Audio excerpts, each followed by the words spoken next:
here's the idea. I'm going to cut 3 sides of this and then fold it open like a door so that I can put the hardware or bolts. I'm going to drill up through there and put bolts and lock nuts in. I'd go get, grade 8 bolts. And I figure, it'll make me feel a lot better. I trust the welds that are on there, but, having the welds and having these bolts, it makes it that much better. And also, if I just had the bolts and I didn't even have the weld, it would hold it with the bolts alone. So it's definitely a necessary situation.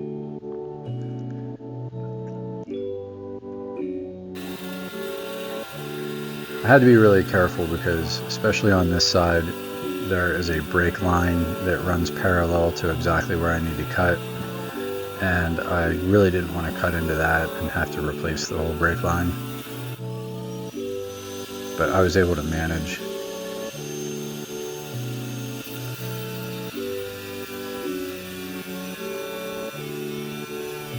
This wasn't my idea either, by the way. My neighbor was the one who said, why don't you... I thought about drilling a circular hole, like a large, like a hole saw, type of hole, like a 3-inch hole or 4-inch hole. Not 4-inch, but probably like a 2.5 to 3-inch hole in there. And then I could get to the bolts, but this is an even better idea because after I, fold the door back into its place, I can just weld it shut, and it'll be like, it was never compromised at all.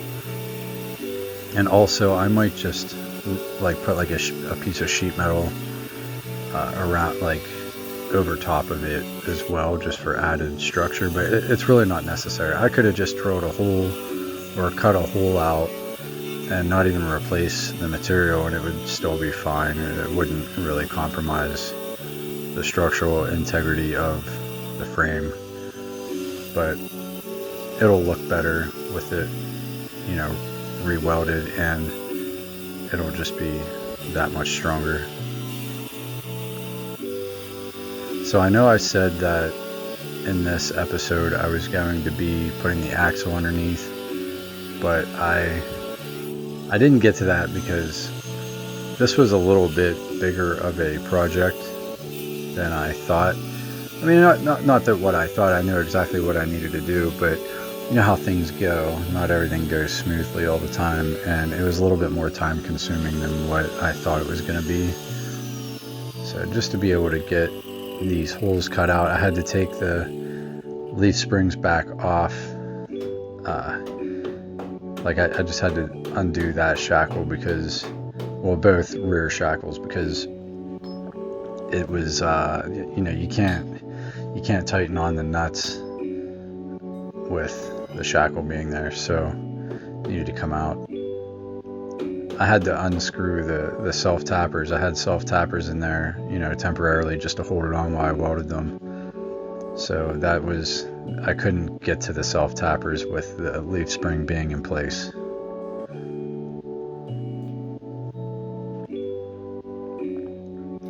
Yeah, I mean, I guess I'll say it again. I'm very, very glad that I'm doing this because I can definitely confidently drive down the street and not worry about this busting off by any means. It's on there good.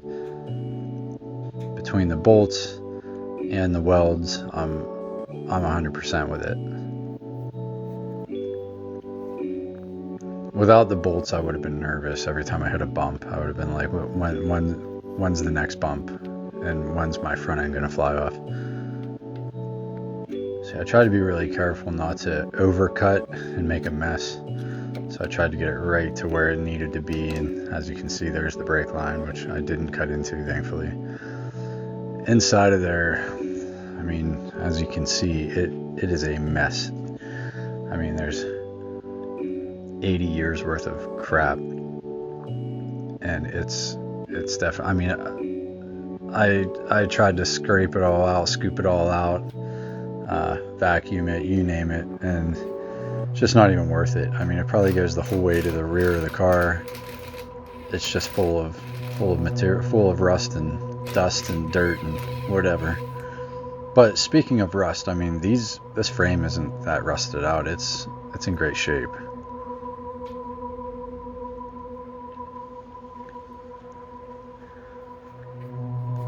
I made 2 trips to the parts store. Well, not the parts store, but the hardware store, because the first time I only got grade 5 bolts, and I know everyone's gonna laugh, but like I don't know anything about bolts. You know, I know what a bolt is and a nut is.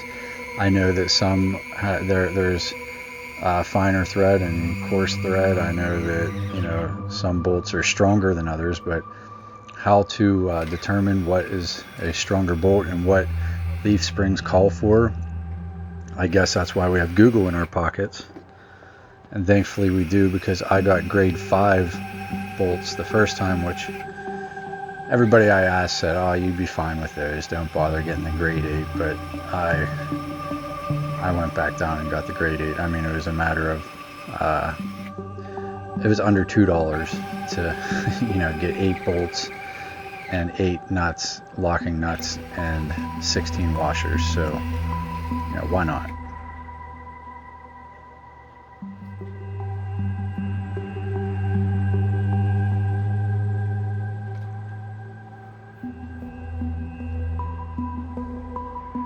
I gotta say, I'm more excited than ever about this build.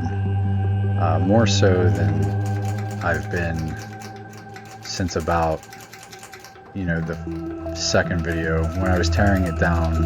I was excited to tear it down, but once I saw what was left of it after we tore it down, I was kind of, not discouraged, but a little bit afraid because I knew that every single thing we cut off, every single thing that we did, I would have to replace eventually. And not only would it need replaced, but I would have to depend possibly on someone else to help me do it, because I had zero knowledge of what I was doing.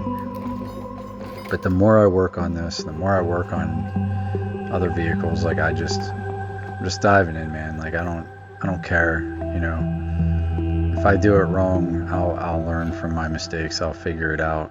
But no longer am I going to necessarily. I'll ask questions. Don't get me wrong. And if I can get a helping hand from a friend, I'll take it. But I'm not going to actively seek out help on this car anymore. I'm building it myself, and I think it's better that way. I mean, what do you think?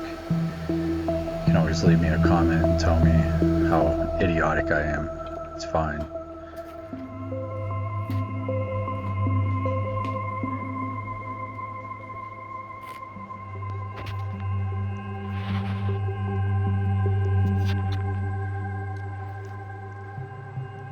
As you can see, the vacuum didn't really do much. It's still very much filled with crap, so there's no point in continuing that. I just wanted to, I just need to move material out of the way where I'm putting the bolts, which I already did. I just forgot to film it because I was too much into the project. But I got them in there. They are torqued down very, very tight, because when I weld this back together, I'm not cutting it back open to get in there and retighten them. They're in there for life. Which I guess I could have welded the heads on the inside. I thought about that after I was done, but it is what it is. I'm just gonna let it be.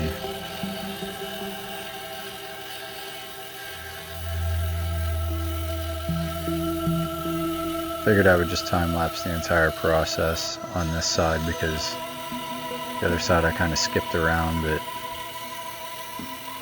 this is just like the full situation over here, and it really doesn't take that long.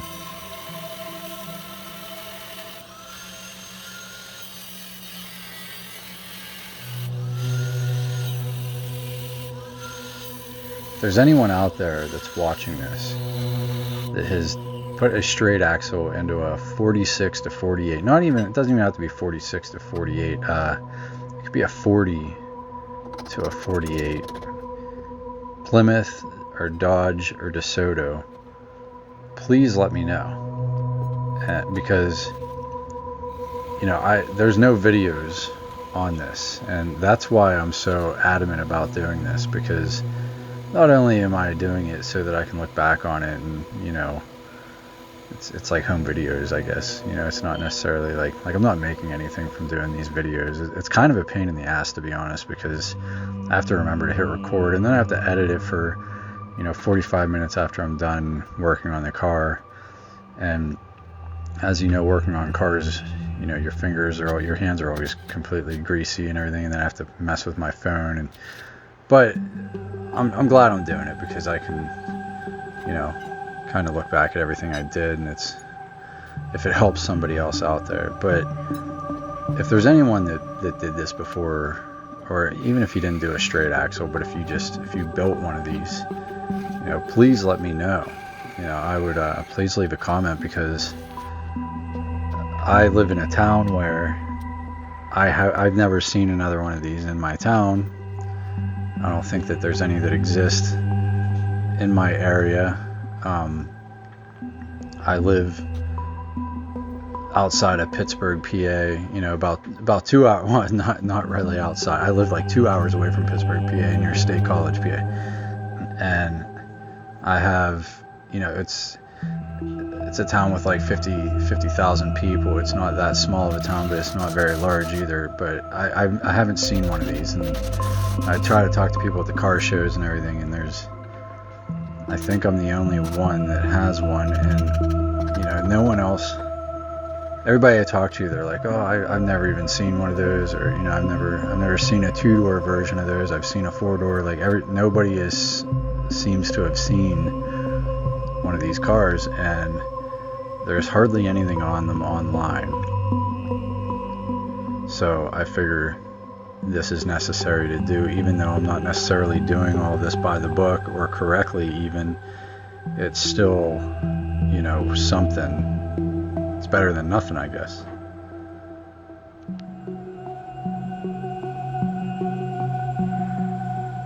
Now, I only had one bolt in the front, and they weren't the right type of bolts. They were just, you know, bolts I had laying around. They weren't grade 8 bolts. So I, you know, drilled out the second hole. The first hole was luckily already there for me, and that's how I was able to line up the leaf springs to begin with.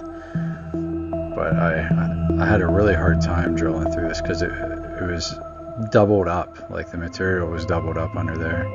It wasn't, you know, just drilling through the frame per se. It was almost double what I drilled out for the rear ones. But yeah, it was kind of a pain. It took a little longer.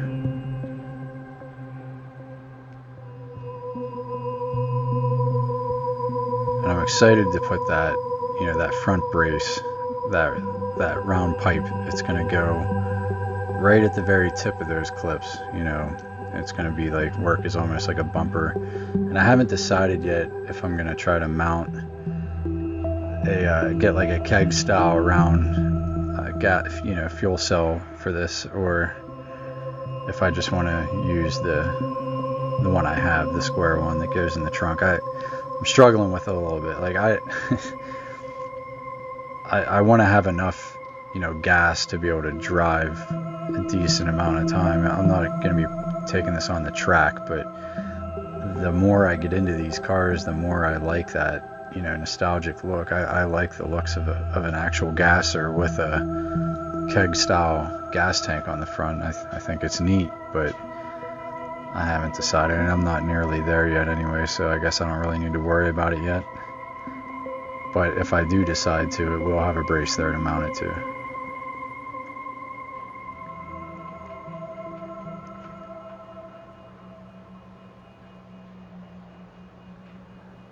Yeah, I got quite a workout trying to drill these holes. I mean, it was a pain.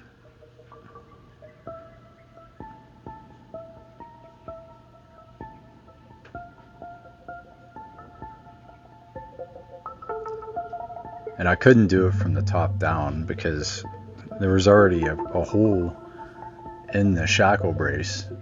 I don't even know if that's what it's called, but you know, the triangular brace there that you're seeing that the shackle's bolted to, that the leaf spring's bolted to. So there was already a hole in that, so I couldn't drill downward. I didn't want to miss it.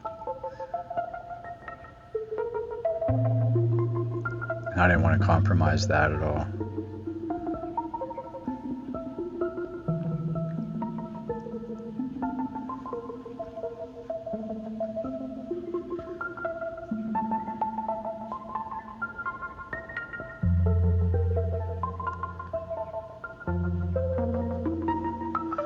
Also, I don't know if I mentioned this, but you see the dent there in the clip, you know, right past where the shackle is welded. You can see how it was bent, that like crease. I am going to put material there. I'm going to put, you know, a piece of sheet metal on both sides along there, you know, to make that a little bit stronger. Not that I don't think I need to, but I mean, it can't hurt, right? Any added material, you know, whether it adds a little bit of weight or not, I don't care, you know. But any added material is good. This car is going to be pretty scary and sketchy to drive when I'm excited, don't get me wrong, but it's definitely going to be, when I drop that motor in and I take it for its first run, it's going to be a little nerve-wracking. Yeah. But I'm sure I'll have a huge smile on my face the entire time.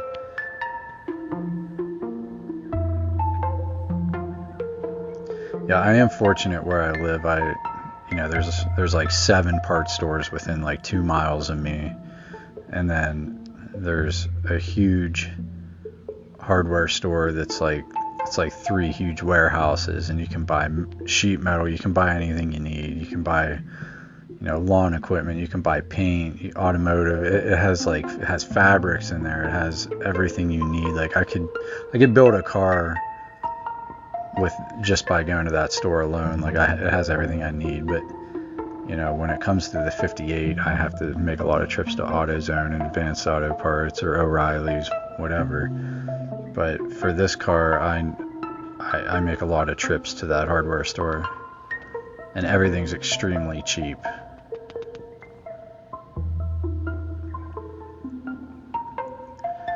But that's all she wrote for this one. I just wanted to show that it is 100%.